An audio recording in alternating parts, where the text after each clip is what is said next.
بسم الله الرحمن الرحيم. الحمد لله رب العالمين، وأشهد أن لا إله إلا الله وحده لا شريك له، وأشهد أن محمدا عبده ورسوله صلى الله وسلم عليه وعلى آله وأصحابه أجمعين. أما بعد، لا نزال أيها الأخوة المستمعون الكرام في الكلام على الأصل الثالث من الأصول الثلاثة، وهو الإيمان بالنبي الكريم صلى الله عليه وسلم. وقد ذكر المصنف رحمه الله في ذلك تفاصيل إلى أن قال: بعثه الله بالنذارة عن الشرك ويدعو إلى التوحيد. قوله بعثه الله بالنذارة عن الشرك أي بإنذار قومه وتحذيرهم من الشرك بالله، الذي هو أعظم الذنوب وأشد الموبقات وأكبر الكبائر وأعظم الجرائم والآثام. فبعث بالنذارة من الشرك وبالدعوة إلى التوحيد، وهو أول شيء بدأ به قومه صلى الله عليه وسلم.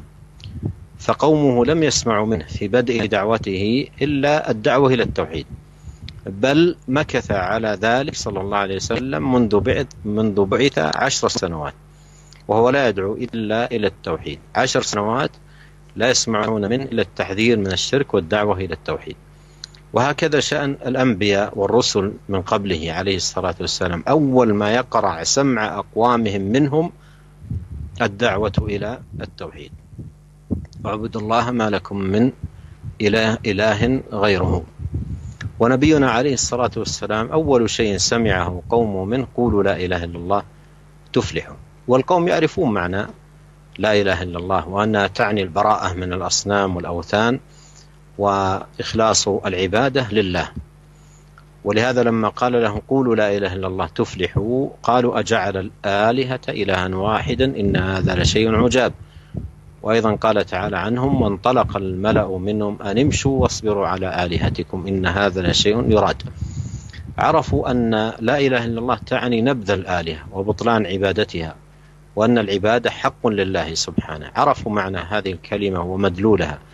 فهو عليه الصلاة والسلام أول ما بدأ قومه به من الدعوة إلى التوحيد والتحذير من الشرك، ينذرهم من الشرك ومن عبادة الأصنام ويبين لهم أنها باطلة.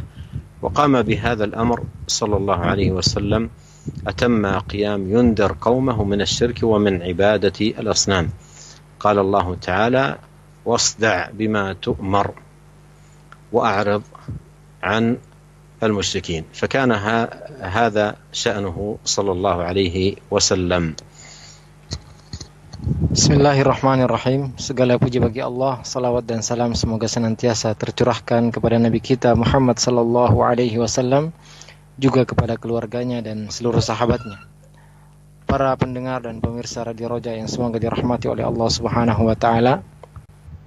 Pembahasan kita masih berkaitan dengan pokok yang ketiga, yaitu ma'rifah Nabi Muhammad sallallahu alaihi wasallam, mengenal Nabi kita Muhammad sallallahu alaihi wasallam. Dan penulis kitab ini rahimahullah telah menjelaskan beberapa hal sampai pada perkataan beliau: ba'athahullahu bin nadharati 'anil syirki wa yad'u ila tauhid. Allah Subhanahu wa taala mengutus beliau Nabi Muhammad sallallahu alaihi wasallam untuk memperingatkan manusia dari bahaya kesyirikan dan mengajak mereka untuk mentauhidkan Allah Subhanahu wa ta'ala. Perkataan beliau ba'athahullahu bin nadharati 'anil syirk, Allah Azza wa Jalla mengutus beliau untuk memperingatkan manusia dari bahaya kesyirikan, yaitu tugas Nabi Muhammad sallallahu alaihi wasallam adalah memperingatkan kaumnya dari bahaya kesyirikan, karena kesyirikan adalah dosa yang paling besar. Tidak ada dosa yang lebih besar daripada dosa kesyirikan. Juga tugas beliau adalah mengajak manusia untuk mentauhidkan Allah Subhanahu wa taala. Dan hal inilah yang pertama kali didakwahkan oleh Nabi kita Muhammad sallallahu alaihi wasallam. Umat Nabi Muhammad sallallahu alaihi wasallam atau kaum Nabi Muhammad sallallahu alaihi wasallam tidak pernah mendengar di awal dakwah beliau kecuali ajakan kepada tauhid. sejak beliau diutus dan diangkat menjadi nabi, selama 10 tahun di Mekah, beliau hanya mengajak manusia untuk mentauhidkan Allah Subhanahu wa taala. Tidak ada yang beliau dakwahkan selama 10 tahun kecuali agar manusia meninggalkan kesyirikan dan agar manusia mentauhidkan Allah Subhanahu wa taala. Dan demikianlah tugas seluruh para nabi dan para rasul. Pertama kali yang mereka dakwahkan kepada kaumnya adalah u'budullaha ma lakum min ilahin ghairu. Sembahlah Allah, beribadahlah hanya kepada Allah, kalian tidak mempunyai sembahan selain Allah Subhanahu wa taala. Dan Nabi kita alaihi salatu wassalam, pertama kali yang beliau dakwahkan kepada kaumnya adalah qulu la ilaha illallah tuflihu. Wahai kaumku, katakanlah tidak ada ilah yang berhak disembah kecuali Allah, maka kalian akan menang. Dan kaum Nabi Muhammad SAW, ya, orang Arab ketika itu mengetahui semuanya makna la ilaha illallah, ya. Dan bahwasanya orang yang mengatakan la ilaha illallah berarti dia berlepas dari segala berhala, segala sesembahan, dan wajib mengikhlaskan ibadah hanya kepada Allah Subhanahu wa taala. Maka yang pertama kali disampaikan oleh Nabi kita Muhammad SAW adalah qulu la ilaha illallah tuflihu. Wahai kaumku, katakanlah tidak ada ilah yang berhak disembah kecuali Allah, maka kalian akan menang. Kemudian kaumnya mengatakan aja'alal alihata ilaha wahida inna hadza la syai'un ujab. Apakah dia menjadikan sembahan-sembahan yang banyak menjadi sembahan yang satu saja? Ini adalah suatu yang sangat aneh. Juga perkataan pembesar-pembesar mereka, isbiru ala alihatikum, bersabarlah, tetaplah menyembah Tuhan-Tuhan kalian.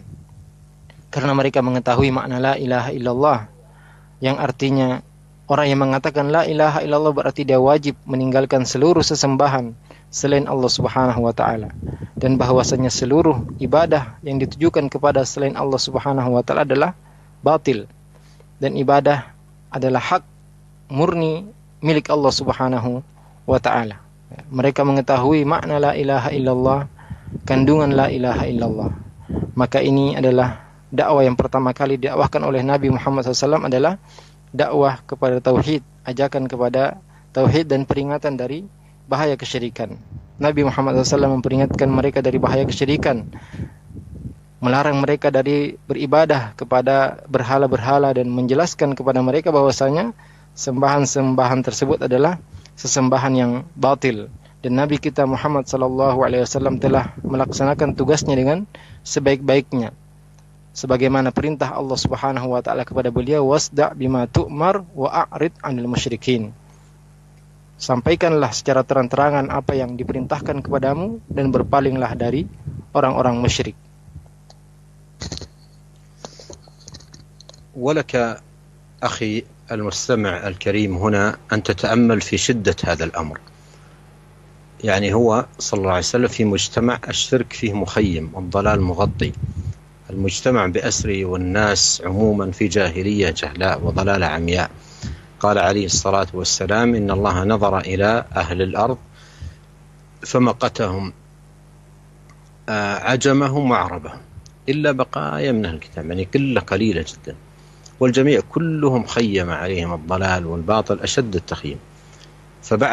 فبعث عليه الصلاة والسلام في هؤلاء وحيدا، وبعث في شيء مصادم لعقائدهم، لنحلهم، لأهوائهم، لطرائقهم، لعقائد آبائهم، مصادم تماما.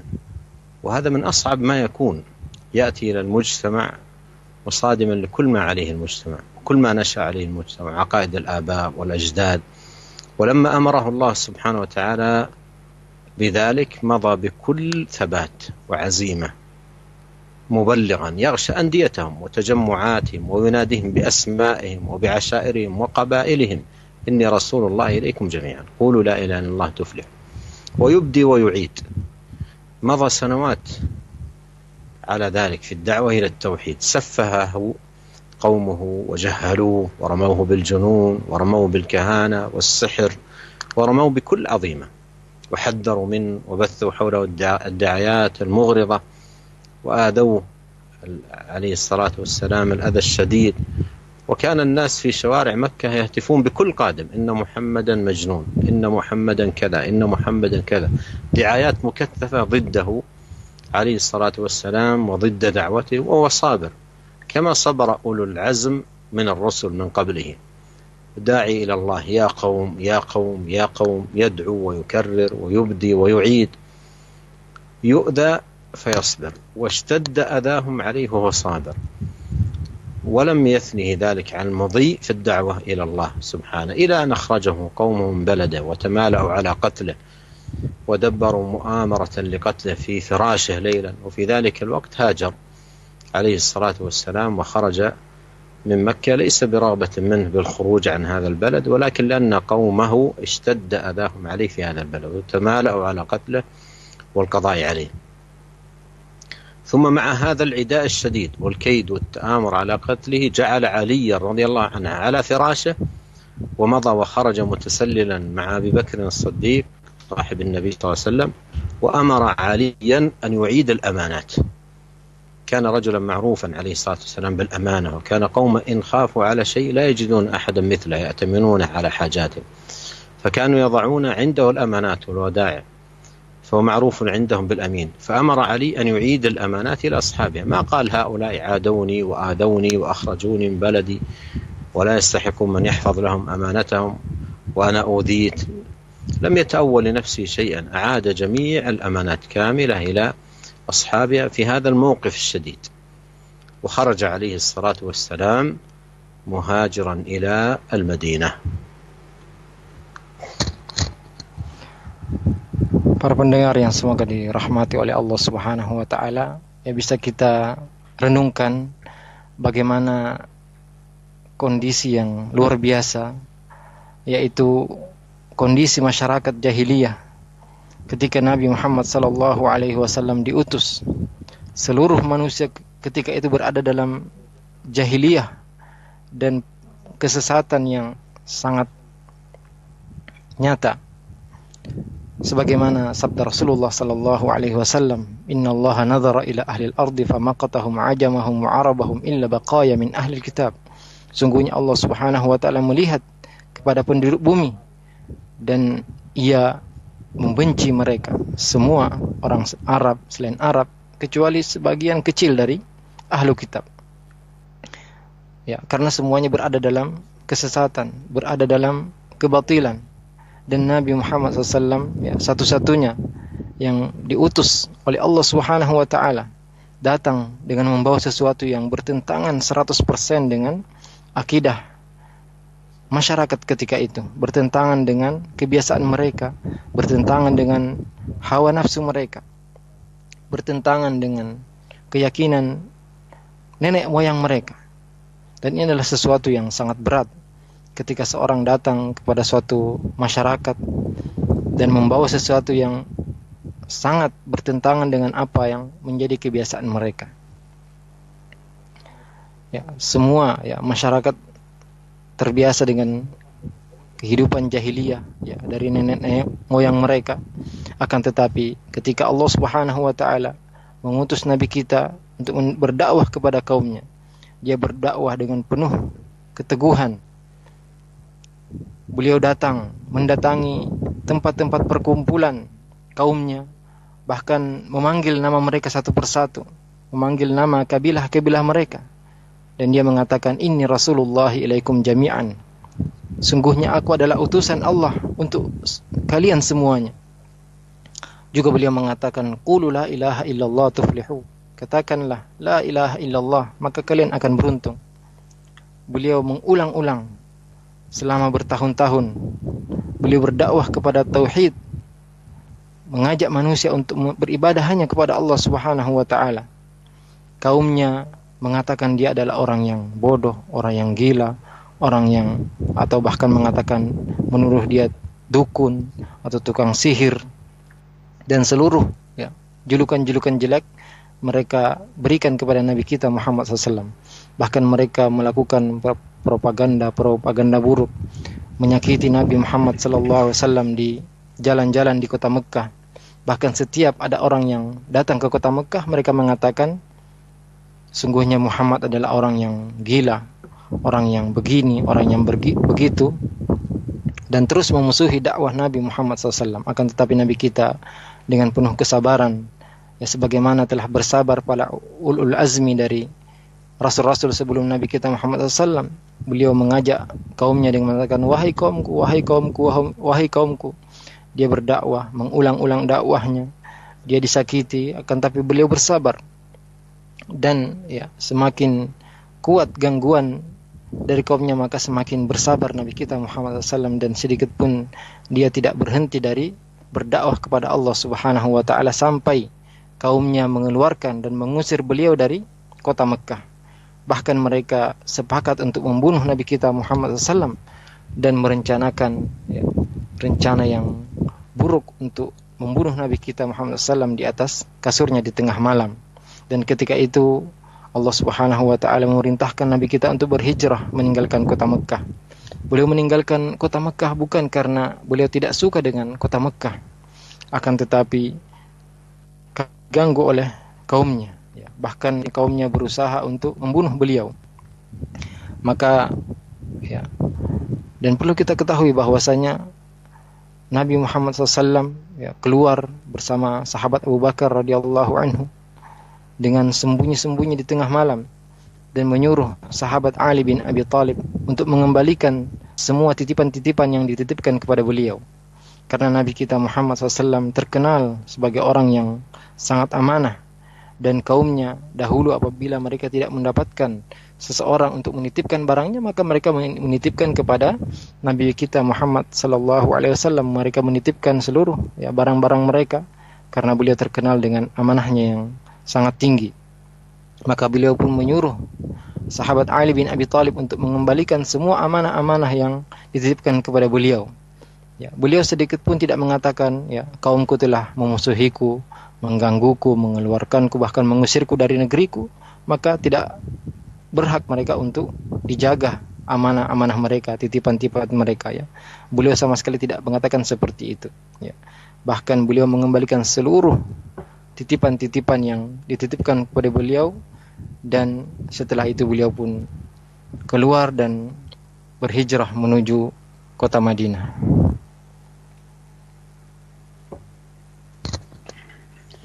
قال رحمه الله تعالى: وبلده مكة، وهاجر إلى المدينة. مكة مكث فيها بعد أن أرسل 13 سنة، والمدينة 10 سنوات، إلى أن مات، ثم مات عليه الصلاة والسلام، ثم دفن عليه الصلاة والسلام في المدينة. قال: بعثه الله بالنذارة عن الشرك ويدعو إلى التوحيد. والدليل قوله تعالى: يا أيها المدثر قم فأنذر وربك فكبر وثيابك فطهر والرجز فاهجر ولا تمنن تستكثر ولربك فاصبر. هذه الآيات معاشر الكرام بداية الرسالة وبداية البعثة، وهي تحمل في مضمونها زبدة الرسالات وخلاصة دعوة النبيين، فهي تحمل قاعدة الدين وأساسه لأن أول ما بعث وأمر به بالنذارة: قم فأنذر. أول ما بعث به ونزل عليه في مقام الرسالة هذه الكلمات. فهذه الكلمات تحمل في معانيها وطياتها ومضامينها قاعدة الدين وأصله وأساسه وزبدة دعوة النبيين والمرسلين. ولهذا اعتنى الشيخ رحمه الله بمعاني هذه الآيات ومضامينها ومدلولها باختصار بما يحتمله هذا المختصر. قال: ومعنى قم فأنذر ينذر عن الشرك ويدعو إلى التوحيد. قم فأنذر أي أنذر قومك من ماذا؟ قومه على الشرك، على الجاهلية، على عبادة الأصنام. مكة امتلأت بالأصنام، والبيت الحرام امتلأ أصناما في داخله وحوله، امتلأ بالأصنام حتى كسرها عليه الصلاة والسلام بيده يوم فتح مكة، وقرأ: وقل جاء الحق وزهق الباطل إن الباطل كان زهوقا. وإلا فإن الأصنام كانت كثيرة محيطة بالبيت من كل جانب، وفي داخل البيت الكعبة تعبد ويذبح لها وينذر وتصرف لها أنواع العبادات. فأول ما نزل عليه قم فأنذر، أول ما نزل عليه البعثة والرسالة. قم فأنذر أي أنذر قومك من الشرك وأمرهم بالتوحيد. قال الله تعالى رسلا مبشرين ومنذرين، مبشرين بالجنة لمن وحد الله، ومنذرين من النار لمن أشرك بالله سبحانه وتعالى. قال ومعنى قم فأنذر ينذر عن الشرك ويدعو للتوحيد. Kemudian beliau mengatakan wa baladuhu Makkah wa hajara ila al-Madinah. Dan negeri beliau adalah kota Makkah dan beliau berhijrah ke kota Madinah. Nabi Muhammad sallallahu alaihi wasallam tinggal di Makkah selama 13 tahun dan di Madinah selama 10 tahun sampai beliau meninggal, dan beliau alaihi salatu wassalam dikuburkan di kota Madinah. Perkataan beliau ba'athahullah bin nadharah, Allah mengutusnya untuk memperingatkan manusia dari bahaya kesyirikan dan mengajak kepada tauhid.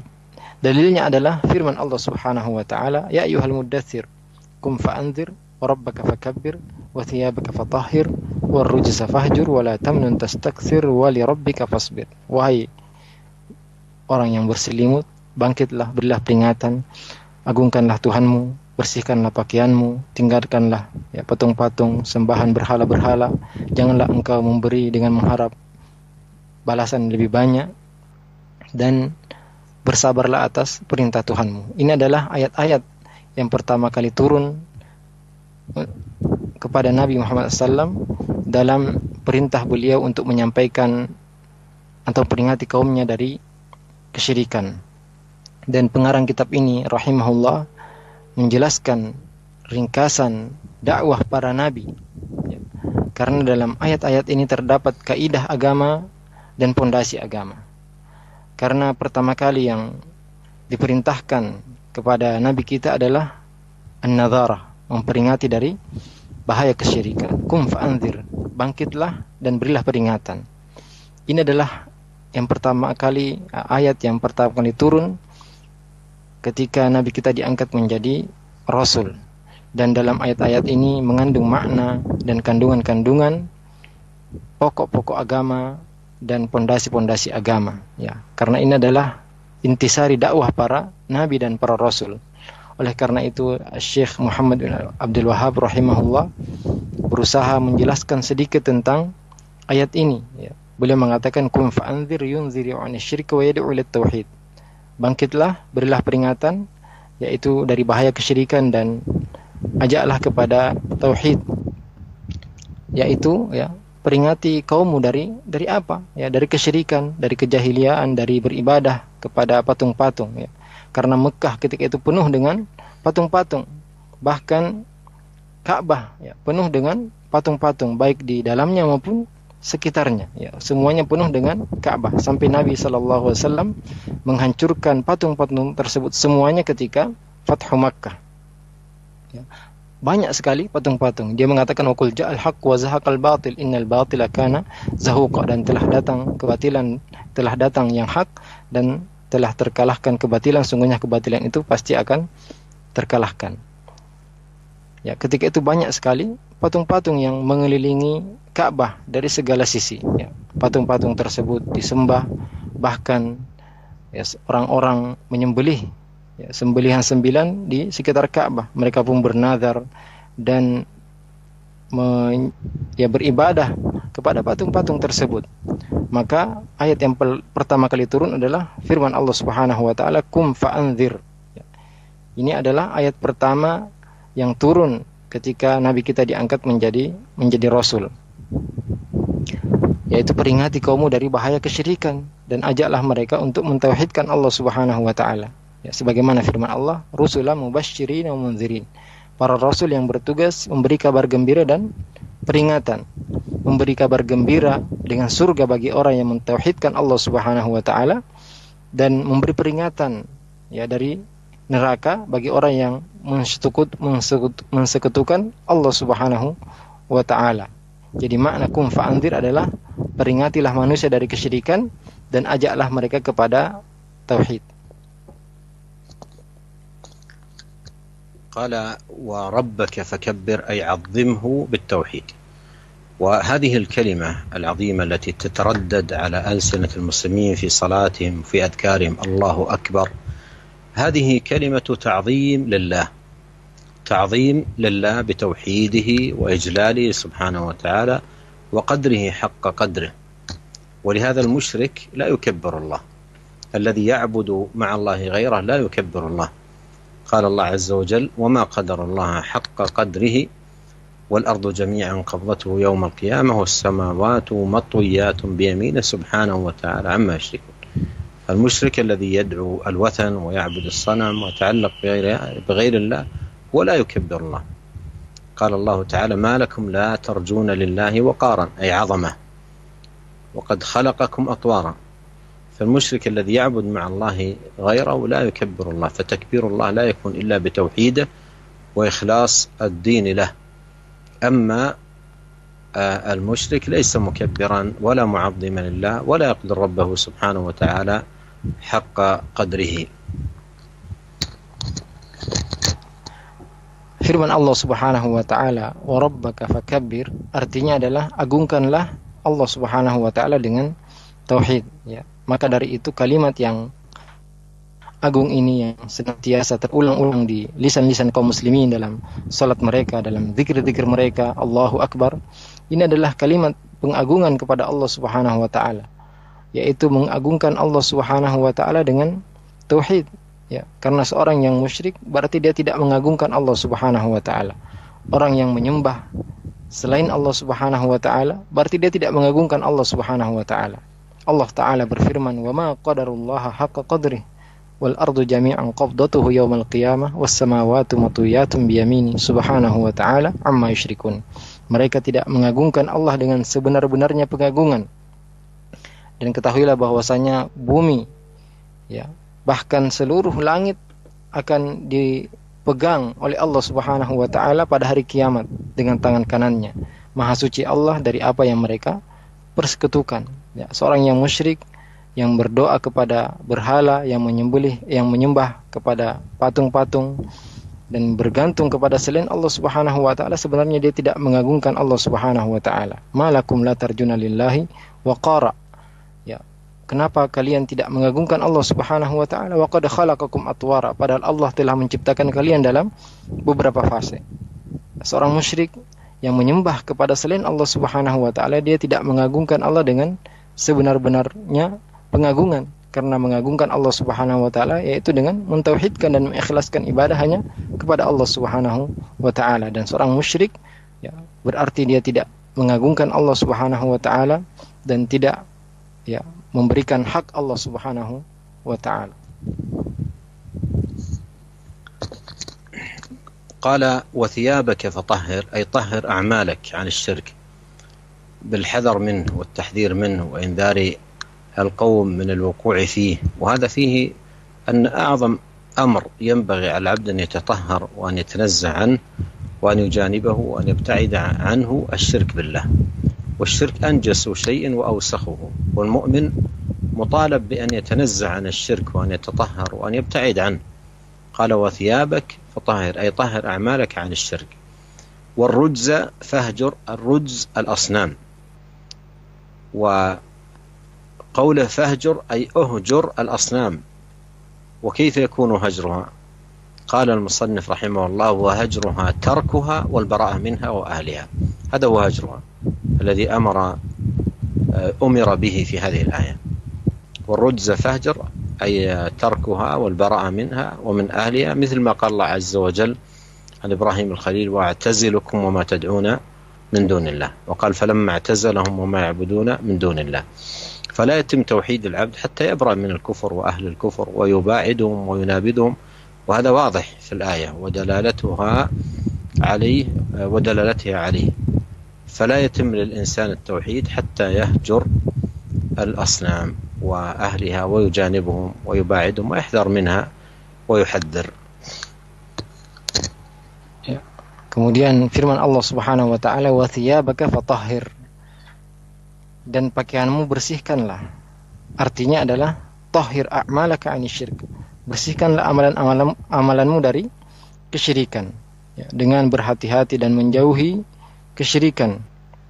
Juga memperingati kaumnya dari terjatuh dari kesyirikan tersebut. Dan di sini ada suatu perkara yang sangat penting untuk diperhatikan, yaitu wajibnya seorang hamba membersihkan dirinya serta menjauhi dari segala bentuk kesyirikan. Karena kesyirikan adalah sesuatu yang paling kotor, sesuatu yang paling najis, dan seorang mukmin dituntut untuk membersihkan dirinya dari kesyirikan, menjauhi kesyirikan dengan sejauh-jauhnya. Allah Ta'ala berfirman, wa thiyabaka fatahhir, tahhir a'malaka 'anil syirk, bersihkanlah amalan-amalanmu dari segala jenis kesyirikan. War rujza fahjur, dan rujz maka tinggalkanlah. Ar-rujz adalah al-asnam, ya, patung-patung dan berhala-berhala. War rujza fahjur, yaitu tinggalkanlah segala berhala-berhala. Bagaimana cara meninggalkannya? Penulis kitab ini rahimahullah mengatakan, wa hajruha tarkuha wal bara'atu minha wa ahliha.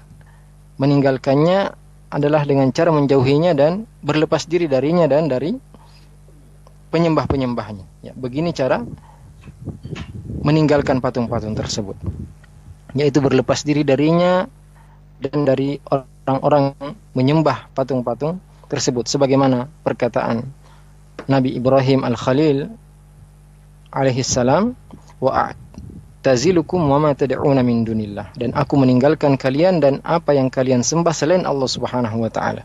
Juga firman Allah, falamma a'tazalahum wa ma ya'buduna min dunillah, dan ketika dia meninggalkan mereka dan apa yang mereka sembah selain Allah Subhanahu wa taala. Karena tidak akan sempurna tauhid seorang hamba sampai dia meninggalkan kekufuran dan orang-orang kafir serta menjauhi mereka.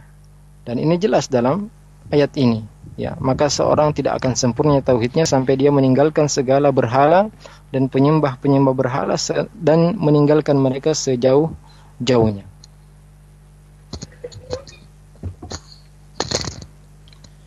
Qala rahimahullah ta'ala, أخذ على هذا 10 سنين يدعو إلى التوحيد، يعني منذ نزلت عليه هذه الآيات يا أيها المدثر إلى آخرها مضى 10 سنوات يدعو إلى التوحيد. 10 سنوات كاملات لم يؤمر بصلاة ولم يؤمر بصيام ولم يؤمر بحج ولم يؤمر بأي من العبادات. 10 سنوات خالصة يأمر بالتوحيد ويحذر من الشرك، ليس يدعو قومه إلا إلى لا إله إلا الله. قولوا لا إله إلا الله تفلحوا، يحذروا من عبادة الأصنام، يدعوهم لترك عبادة الأصنام والبعد عنها. مضى على ذلك 10 سنوات يدعو إلى توحيد الله، أي قبل فرض الصلاة.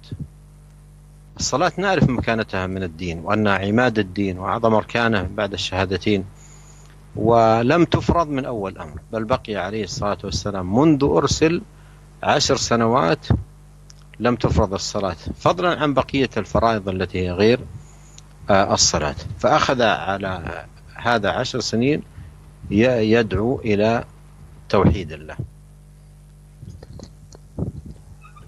Para pendengar yang semoga dirahmati oleh Allah Subhanahu wa taala, penulis kitab ini mengatakan, akhadha ala hadha 10 sinin yad'u ila tauhid. Nabi kita Muhammad sallallahu alaihi wasallam ya mendakwahkan tauhid selama 10 tahun, ya. Yaitu sejak turun ayat ya ayyuhal muddatsir, ya, sampai 10 tahun berikutnya beliau hanya mendakwahkan kepada tauhid, yaitu agar manusia beribadah hanya kepada Allah Subhanahu wa taala. 10 tahun tidak ada perintah salat, tidak ada perintah puasa, tidak ada perintah haji, tidak ada perintah ibadah-ibadah yang lain, ya.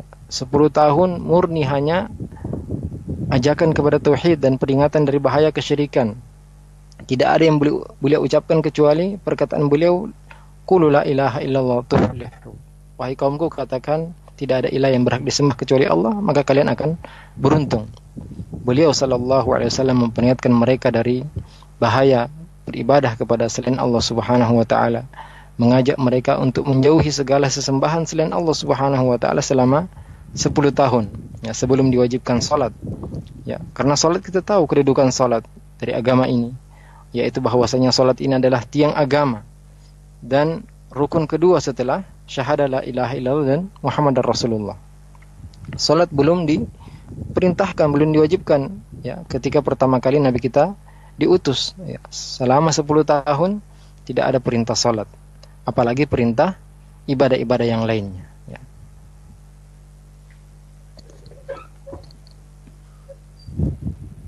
وبعد العشر بعد أن تم 10 سنوات داعيا إلى توحيد الله عرج به إلى السماء، أسري بجسده عليه الصلاة والسلام وروحه جميعا من المسجد الحرام إلى المسجد الأقصى، كما قال الله تعالى: سبحان الذي أسرى بعبده ليلا من المسجد الحرام إلى المسجد الأقصى، ثم من هناك عرج به عليه الصلاة والسلام إلى السماء. إسراء من المسجد الحرام إلى المسجد الأقصى ليلا، ثم عروج إلى السماء. عروج إلى السماء، ما المسافات التي قطعها في تلك الليلة في ليلة واحدة؟ وجاء الصبح وهو عند قومه. ما هي هذه المسافات التي قطعها؟ من المسجد الحرام إلى المسجد الأقصى، وهذه أقصر مسافة قطعها في تلك الرحلة. ثم من المسجد الأقصى عرج به إلى السماء، إلى السماء من الأرض إلى السماء الدنيا، إلى السماء التي تليها، إلى السماء التي تليها، حتى بلغ سدرة المنتهى. وقد جاء في بعض الأحاديث والآثار أن بين الأرض والسماء 500 سنة، وثيخا كل سماء 500 سنة، وبين كل سماء والسماء 500 سنة. كل هذه المسافات الشاسعة المتباعدة قطعها في ليلة واحدة حتى بلغ سدرة المنتهى، فأوحى إليه ربه جل وعلا ما أوحى، وسمع وحي الله من الله، سمع كلام الله من الله، وأمره بالصلاة 50 صلاة في اليوم والليلة، فرضها عليه وعلى أمته 50 صلاة في اليوم والليلة. ونزل عليه الصلاة والسلام بهذه الفريضة 50 صلاة في اليوم والليلة، نزل بها فلقيه موسى عليه السلام وسأله فأخبره، قال: أمتك لا تطيق هذا، سل الله التخفيف. أمتك لا تطيق هذا 50 صلاة في اليوم والليلة، سل الله التخفيف. فرجع وطلب من ربه جل وعلا التخفيف، وتردد بين موسى وبين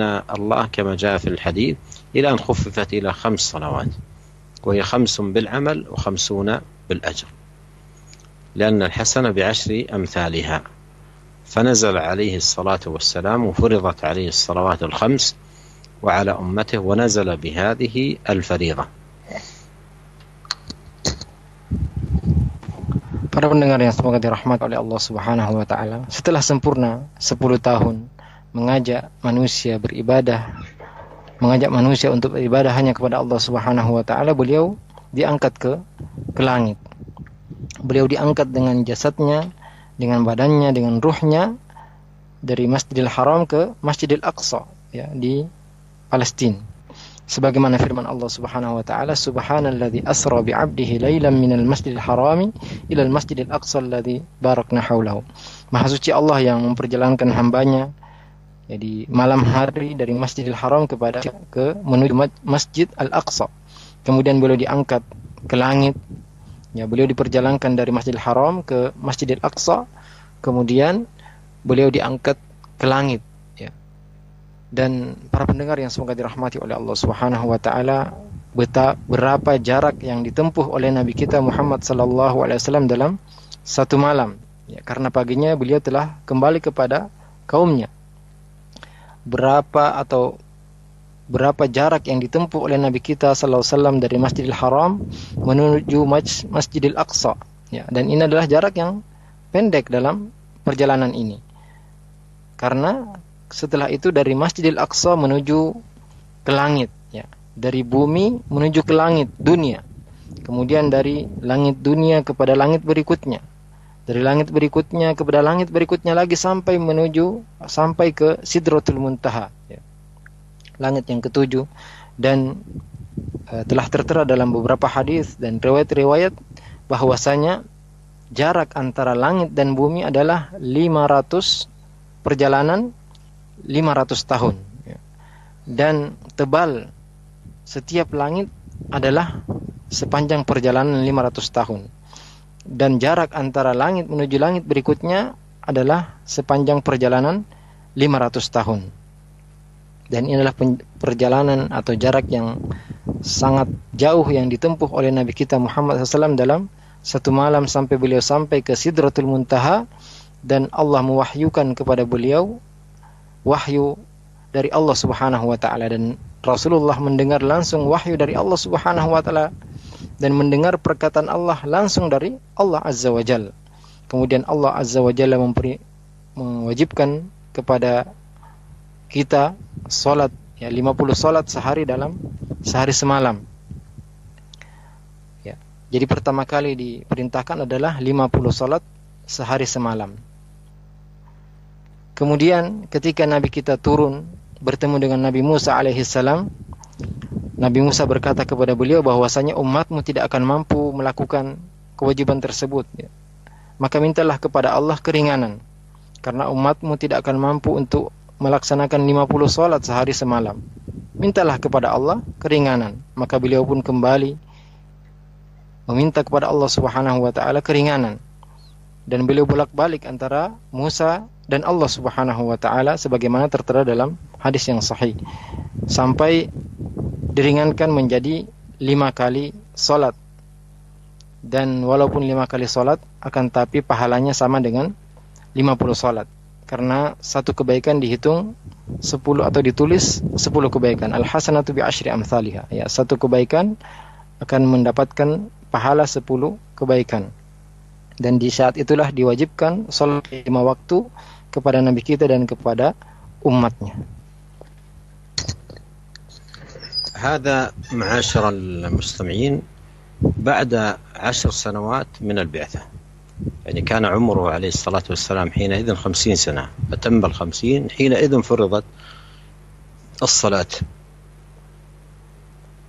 ونزل عليه الصلاة والسلام بهذه الفريضة. كذبه قومه وسخروا منه، وله معهم في هذا وقائع معروفة في كتب السيرة حول الإسراء والمعراج وتكذيب قومه، وأصبحوا يسخرون منه حتى جاءوا إلى أبي بكر رضي الله عنه قالوا إنه يزعم كذا، يريدون تنفيره منه. قال إن كان قال ذلك فقد صدق، صديق الأمة رضي الله عنه وارضاه. فالشاهد أنه نزل بذلك. ومن عجائب حال بعض أمته إلى زماننا هذا أن الصلاة التي مفروضة عليهم في اليوم والليلة 5 صلوات لا يهتمون بها ولا يواظبون عليها، ثم يحتفلون بليلة الإسراء والمعراج الذي هو ليس مشروع أصلا ولا مأمورا به ولا دليل عليه، لا يفوتونه أبدا. فالفرض الواجب لا يعتنون به، والأمر المحدث لا يفوتونه ولا يضيعونه. وهذا من سوء الفهم وعدم البصيرة. الصلاة التي هي فرض، يعني نحن من أعظم ما نستفيد من الإسراء والمعراج فريضة الصلاة والمحافظة عليها، وأن أهم الدين بعد التوحيد.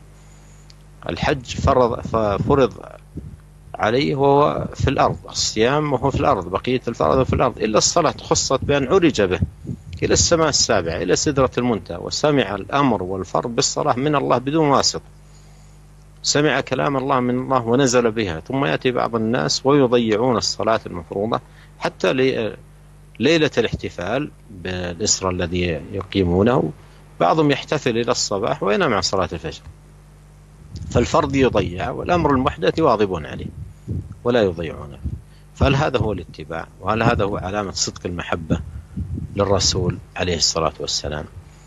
ولهذا يحتاج كثير من الناس إلى أن يعيد النظر في طريقة دراسة السيرة وطريقة الاستفادة من هدي النبي صلى الله عليه وسلم، وإلا يحال الدين إلى مواسم للاحتفالات. هذا يحتفل بالمولد، وهذا يحتفل بالإسراء، وهذا يحتفل بهجرة، وهذا يحتفل بكذا، والفرائض تضيع والواجبات لا يهتم بها، ويصبح الأمر مواسم فقط الاحتفالات. وإذا نظرنا في تاريخ الصحابة والتابعين لهم بإحسان لا نرى فيه مثل هذا، وهم أشد الناس حبا للنبي صلى الله عليه وسلم وحرصا على اتباع هديه والسير على منهاجه صلوات الله وسلامه عليه.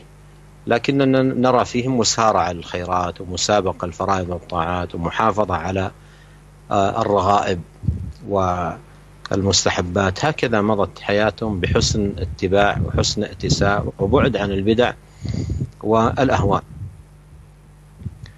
قال وبعد 10 عرج به إلى السماء وفرضت عليه الصلاة الخمس، وصلى في مكة 3 سنين، أي صلى الصلاة المكتوبة المفروضة 3 سنين، وبعدها أمر بالهجرة إلى المدينة. يعني بعد أن أمضى 13 سنة بعد الرسالة أمر بالهجرة إلى المدينة، لأنه أوذي في مكة أشد الأذى، حتى في صلاته يصلي ساجدا لله يأتي بعضهم بسلع الناقة ويضعه على ظهره، أوذي أشد الأذى وتمالوا على قتله كما تقدم، فأذن الله له بالهجرة إلى المدينة. ونكمل ما بقي من ذلك في لقائنا القادم. نسأل الله سبحانه وتعالى أن يوفقنا وإياكم أجمعين لكل خير. Para pendengar yang semoga dirahmati oleh Allah Subhanahu wa Ta'ala, ya, kita ketahui bahwasanya ketika diperintahkan oleh Allah Subhanahu wa Ta'ala untuk salat 50 salat dan dia bolak-balik meminta untuk diberi keringanan,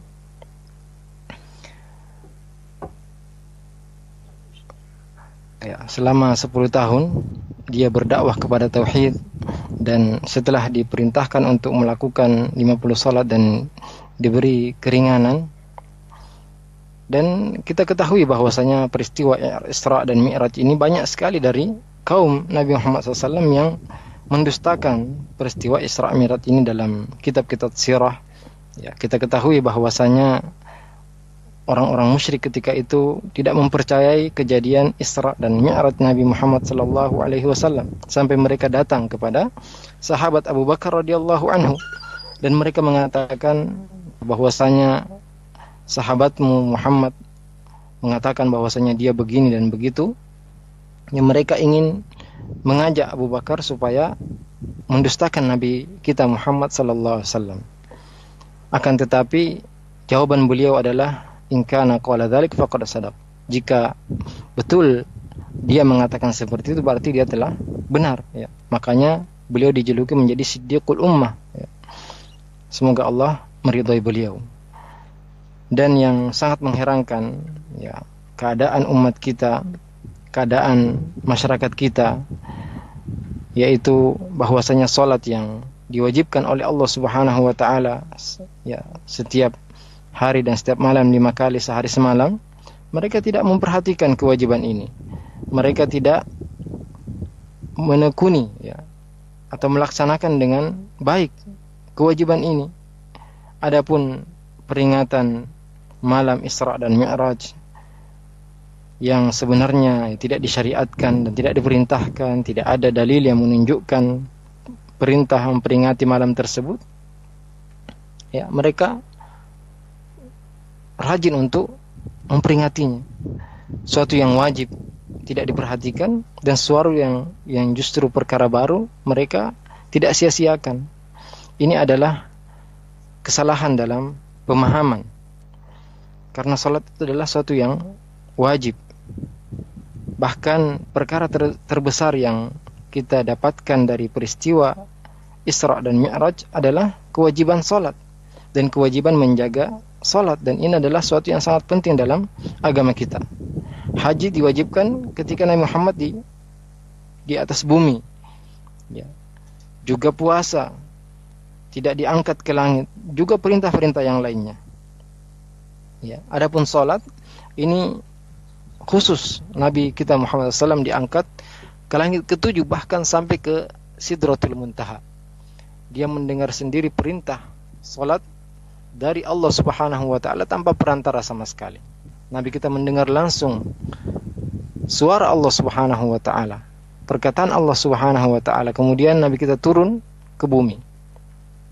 Kemudian, ya, kita dapati banyak dari kaum muslimin, mereka meninggalkan salat, menyanyiakan salat, bahkan sampai pada malam peringatan Isra dan Mi'raj mereka sebagian, ya, memperingatinya sampai pagi hari dan ketiduran dari salat subuh, ya.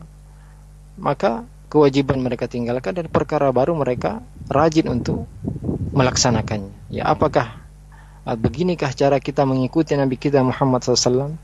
Apakah begini tanda kecintaan kita kepada Nabi Muhammad SAW?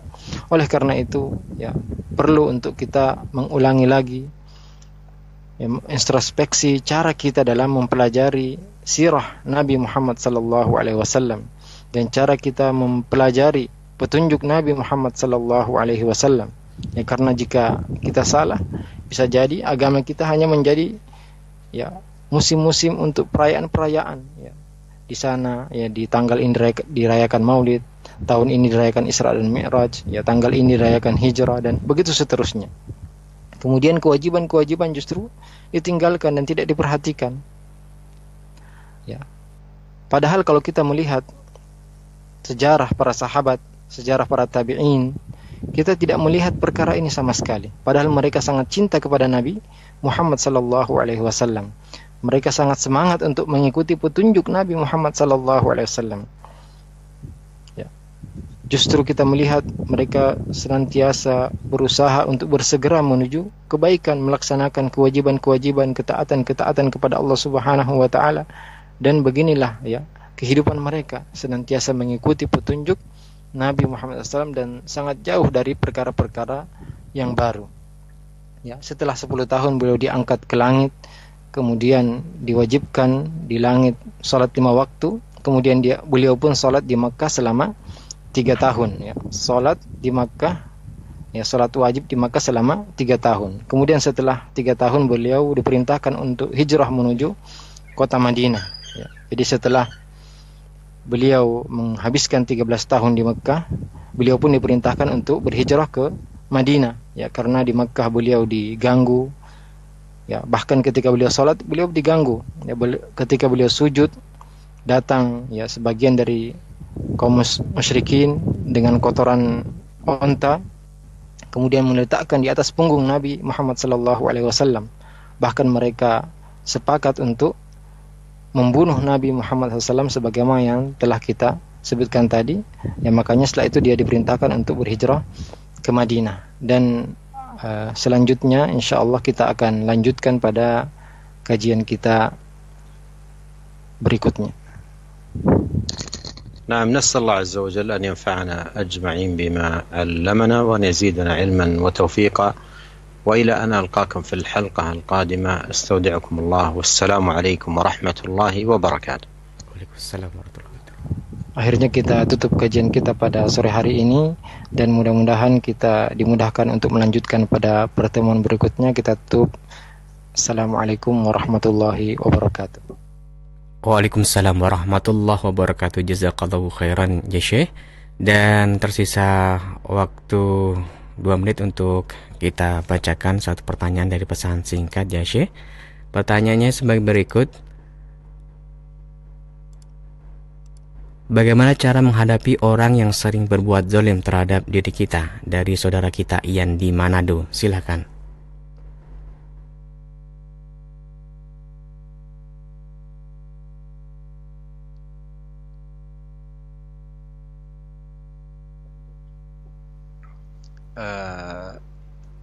الإنسان في الظلم أولا يلجأ إلى الله سبحانه وتعالى أن يقيه شر الأشرار وكيد الظالمين، لأن العبد بلجوءه إلى الله سبحانه وتعالى وصدق التجائه إلى الله يوقى شر الأشرار.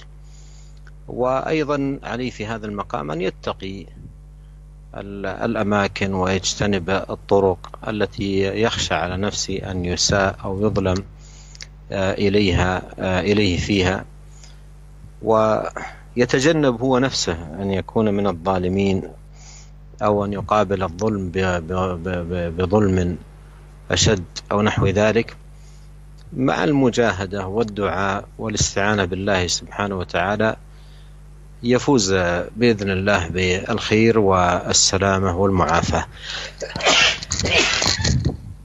Ya, yarhamukallah.